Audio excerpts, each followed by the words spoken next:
आ जाओ भाई, MKD math classes में स्वागत है। नमस्कार बच्चों। तो आज हम वेक्टर्स के बारे में जानकारी लेंगे। ठीक है, कॉपी पेन लेकर के बैठिए आप लोग और ध्यान से इसको समझिए। ठीक है, वेक्टर में हम लोग क्या पढ़ने वाले हैं वो देखिए जरा। रिप्रेजेंट किस तरह से करते हैं वेक्टर को वो पढ़ने वाले हैं। मॉडुलस या मैग्नीट्यूड कैसे निकालते हैं उसका ये पढ़ने वाले हैं। एंगल बिटवीन टू वेक्टर्स ये पढ़ने वाले हैं। Addition and subtraction of vectors ये पढ़ने वाले हैं। ठीक है, और अगर समय बचता है तो और भी आगे इसमें पढ़ेंगे हम लोग। ठीक है, तो चलिए शुरुआत करते हैं बच्चों।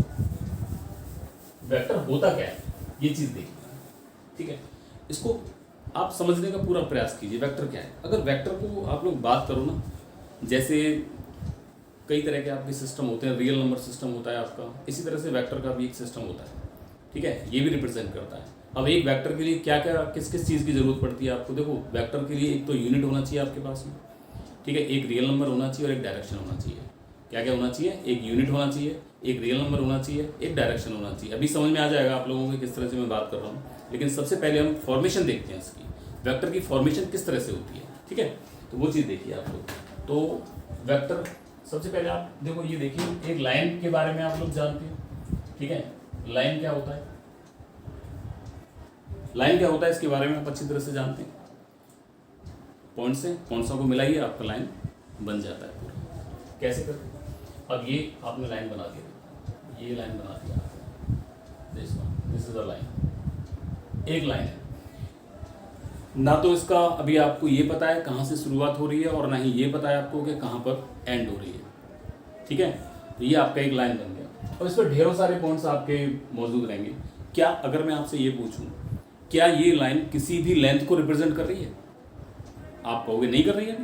भाई अभी जब कुछ एंड पॉइंट या कोई फाइनल पॉइंट मैंने आपको नहीं दिया है, ना तो स्टार्टिंग पॉइंट दिया ना एंड पॉइंट दिया कुछ भी, तो आप फाइनल नहीं बता सकते कि ये कितना लेंथ रिप्रेजेंट कर रही है। अब कोई यहाँ पे 100 मीटर लिख दे वो भी रिप्रेजेंट करेगा, कोई 1000 मीटर लिख दे वो भी रिप्रेजेंट करेगा, 1000 किलोमीटर लिख दे वो भी रिप्रेजेंट करेगा ये। ठीक है, तो यहाँ पर ये आपका लेंथ रिप्रेजेंट नहीं कर रहा है। अब जब लेंथ रिप्रेजेंट नहीं कर रहा है बच्चों, तो इसका मतलब क्या हुआ? There is no magnitude in this line. किसी भी लाइन का मैग्नीट्यूड आप नहीं बता सकते परफेक्टली कि कितना मैग्नीट्यूड होगा। जो मैग्नीट्यूड सब यहाँ पे यूज़ हो रहा है वो एक्चुअली में लेंथ के लिए आपका यूज़ होता है। किसके लिए? लेंथ के लिए। तो इसमें आपने देखा कुछ नहीं था, लेकिन यदि आप ऐसा करें, अच्छा क्या डायरेक्शन है इसमें? क्या डायरेक्शन है? आप कहोगे हाँ सर है, एक इस तरफ है एक इस तरफ है डायरेक्शन। बट बच्चों, अगर मैं पूछूं कि भाई डायरेक्शन क्या है इसकी, आप नहीं बता सकते इसकी डायरेक्शन। आप किस तरफ जाओगे? आपने ये थोड़ी बताया कि इस तरफ चलोगे इस तरफ चलो आप।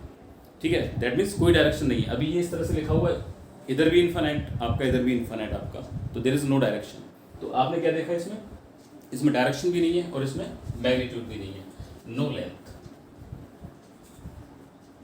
कोई लेंथ नहीं है इसका, और नो डायरेक्शन, कोई इसका डायरेक्शन भी नहीं है। लेकिन अगर आप लाइन सेगमेंट की बात करते हैं बच्चों, लाइन सेगमेंट क्या होता है बच्चों?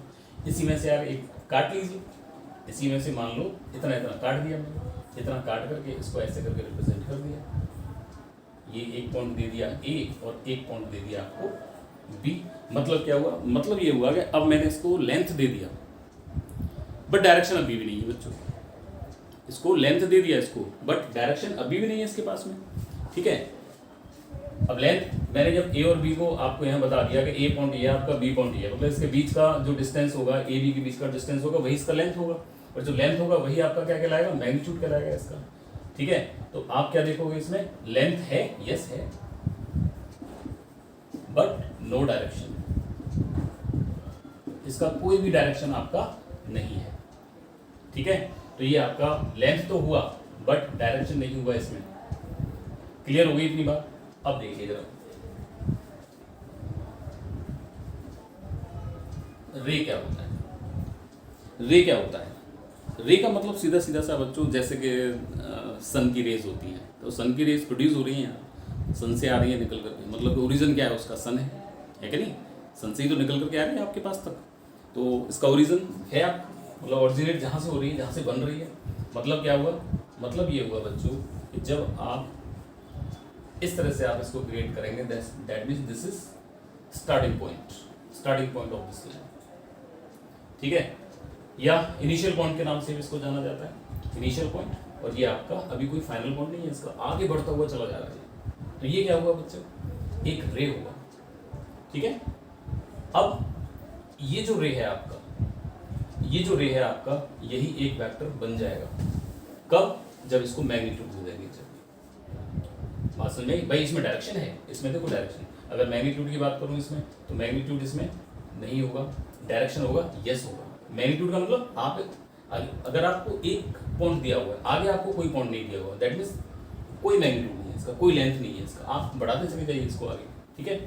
तो क्या इसमें लेंथ है, लेंथ नहीं है, बट क्या डायरेक्शन है, यस डायरेक्शन है। अब आपको पता पड़ गया भाई, यहां से स्टार्ट हो रहा है, जा रहा है सीधा सीधा से निकल करके, ठीक है। अब देखिए directed line segment, directed line segment, line segment हो लेकिन वो डायरेक्टेड हो, लाइन सेगमेंट हो वो डायरेक्टेड हो, या मैं आपसे ये कहूँगा एक रे हो, ठीक है, लेकिन उसका मैग्नीट्यूड दिया, कितना लंबा रे है ये अगर आपको बता दिया जाए तो this is said to be a vector. तो ये क्या बच्चों को होता है, वेक्टर होता है। तो क्या लिखेंगे इसमें, डायरेक्टेड लाइन सेगमेंट, इसी को हम बच्चों क्या कहते हैं, this is said to be vector. अब इसको आपने वेक्टर कह दिया, ठीक है। अब वेक्टर किस तरह से कहा, ये आपका लाइन सेगमेंट बन गया, यहाँ से ओरिजिनेट पॉइंट हो गया इसका। अब ये यहाँ पता है बच्चों आपको, ये वाला पॉइंट आपको पता है। अगर मैं इसको कह दिया, मैंने मान लो ये कह दिया दिस इज 5 मीटर, ठीक है, और डायरेक्शन ये जाएगा आपका, अरे ईस्ट वेस्ट नॉर्थ साउथ कुछ भी डायरेक्शन हो सकता है, ठीक है। तो मतलब कि ये पॉइंट मिल गया आपको। अब ये यहाँ भी इसको भी आप जस्ट लाइक एक पॉइंट मान करके आप इसको चलेंगे, मतलब किस तरह से करेंगे वो देखिए। ये मान लो बी पॉइंट आपने मान लिया, यहाँ पर डायरेक्शन क्या है इसकी, ये रही, ठीक है, डायरेक्शन क्या है इसकी, ये रही। तो ए से लेकर के बी तक आप जा रहे हैं, इसकी डायरेक्शन बी है और इसका सॉरी और इसका मैग्नीट्यूड भी है, मतलब ए से लेकर के बी तक इसका डायरेक्शन भी मिल गया और मैग्नीट्यूड भी मिल गया, that means this is said to be a vector. ये आपका क्या कहलाएगा, एक वेक्टर कहलाएगा, ठीक है। आगे बात समझ में नहीं, तो वेक्टर की फॉर्मेशन आपने देखी किस तरह से आपकी वेक्टर की फॉर्मेशन होती है। अब इसी वेक्टर को हम लोग डिफरेंट तरीके से यूज़ करते हैं, ठीक है। फिजिक्स में आपने पढ़ा होगा, फिजिक्स में क्वांटिटीज़ को रिप्रेजेंट करते हैं इससे, कुछ वेक्टर क्वांटिटीज़ होती हैं, कुछ स्केलर क्वांटिटीज़ होती हैं। स्केलर क्वांटिटीज़ का मतलब क्या होता है, जिसमें आपका डायरेक्शन ना दिया हो लेकिन मैग्नीट्यूड उसका हो, ठीक है। बहुत सारी है, जैसे वर्क है आपका, कितना वर्क किया आपने, है ना। अब जैसे फोर्स है, फोर्स का आपसे बात किया जाए तो फोर्स को आप निश्चित रूप से अगर कोई कहता है बोले इस पर ताकत लगाइए, आप फोर्स लगाइए इस पर, तो आप निश्चित रूप से पूछोगे बोले किस तरफ। अगर जैसे बक्से को आपको सरकाना है, ठीक है, आपसे कहा गया बोले भाई आपकी मम्मी कहती हैं, पापा कहते हैं बक्से को सरकाइए इसको। अब बक्से को जब आप सरकाओगे तो उनसे पूछोगे कहाँ सरकाना है, मतलब ये डायरेक्शन चाहिए आपको, ठीक है।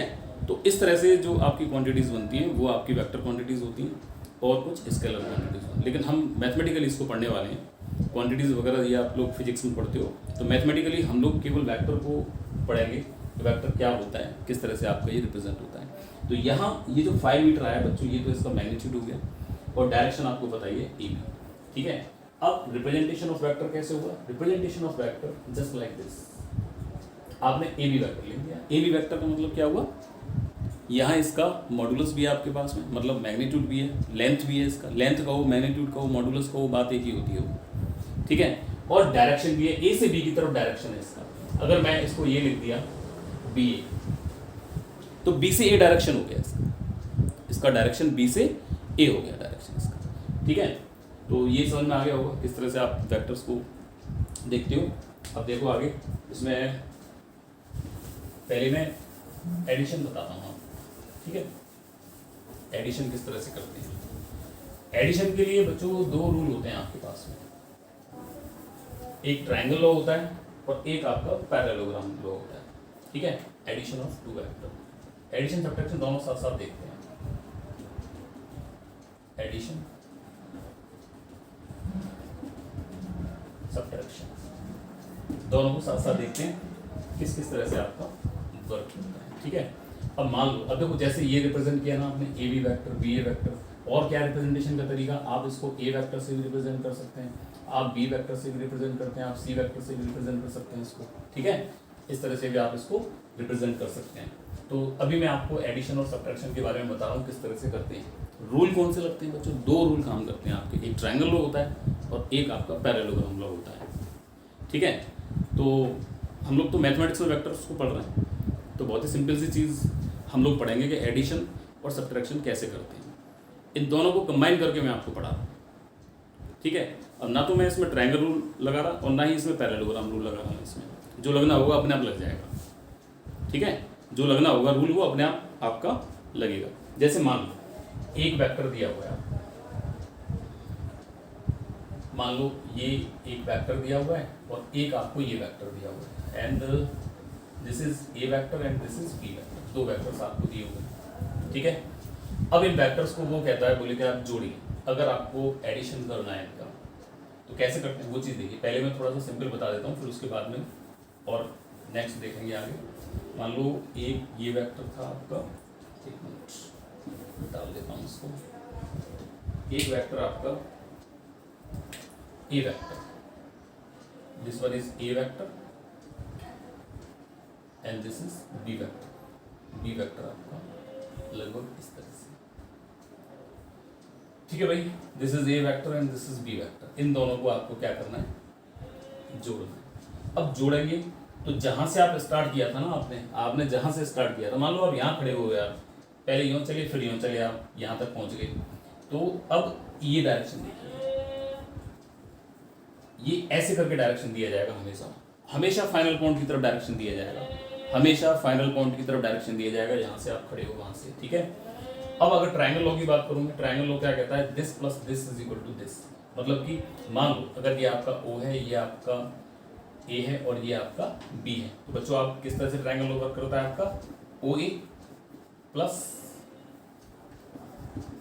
AB is equal to OB vector. ये इस तरह से आपका ट्रायंगल लॉ वर्क करता है।